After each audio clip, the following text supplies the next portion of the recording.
بسم اللہ الرحمن الرحیم۔ السلام علیکم۔ آج کی ہماری ویڈیو کا ٹاپک ہے بری عورت کی پہچان۔ لیکن اپنی ویڈیو شروع کرنے سے پہلے ہمیشہ کی طرح آپ سے گزارش ہے کہ جنہوں نے ہمارے چینل کی سے پچھلی ویڈیو نہیں دیکھی تو پہلے وہ دیکھ لیجئے، اور ویڈیو پسند آئے یا نہ آئے ہمارے چینل کو سبسکرائب کیجئے۔ بری عورت کبھی اپنے آپ کو ڈانپ کر نہیں رکھے گی، اپنے خاوند کی نافرمانی کرے گی، وہ بد زبانی کرے گی، بھالوں کی نمائش کرے گی اور خاندان بھر میں اپنے آپ کو عاقل خیال کرے گی، دوسرے کو بات نہ کرنے دے گی، فہندہ سے بہت عزیز ہوگی، اپنی آواز کو بہت بلند کر کے بات کرے گی، اپنے کپڑے باریک اور دکھاوے والے پہنے گی، پیٹھ پیچھے اپنے خاوند کی برائی کرے گی، خاوند کی بات کاٹ کر اپنی بات کرے گی، بازاروں کے چکر لگانے کی شوقین ہوگی۔ حضرت علی علیہ السلام کا قول ہے، عورت کے 100 نخروں پر جھک کر منانے والے کو مرد کہتے ہیں۔ ایک عورت کی یہ فطرت ہوتی ہے کہ وہ گھر کی خاطر بہت سی قربانیاں دیتی ہے، کڑوی باتیں اور تلخ رویے تک سہ جاتی ہے، لیکن جب اس کا ہمسفر ہی اس کو نظر انداز کر دے تو وہ اندر سے ٹوٹ جاتی ہے۔ عورت کا حوصلہ اس کا شریک حیات ہی ہوتا ہے۔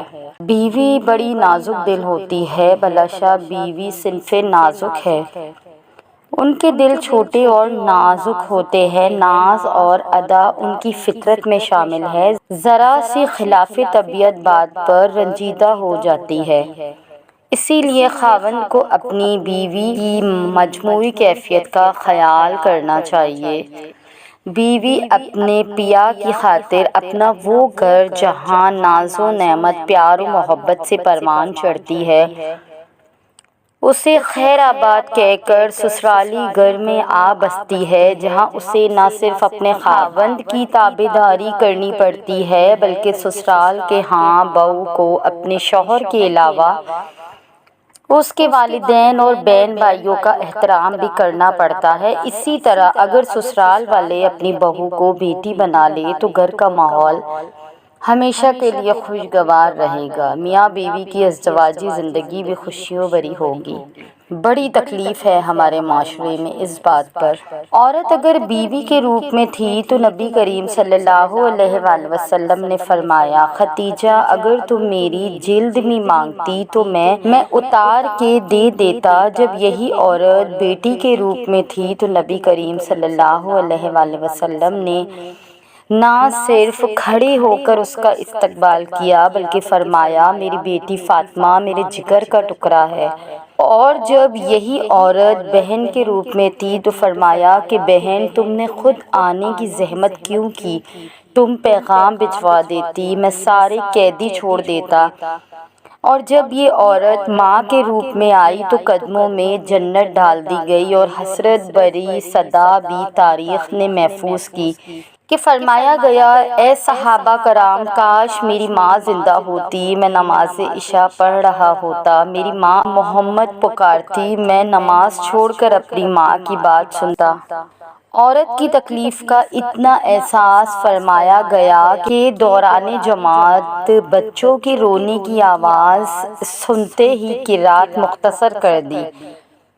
اے امت محمدیہ کی بیٹیوں، تم بہت عظمت والی ہو، اللہ پاک ان شہزادیوں کو بہت عزت عطا فرمائے، آمین ثم آمین یا رب العالمین۔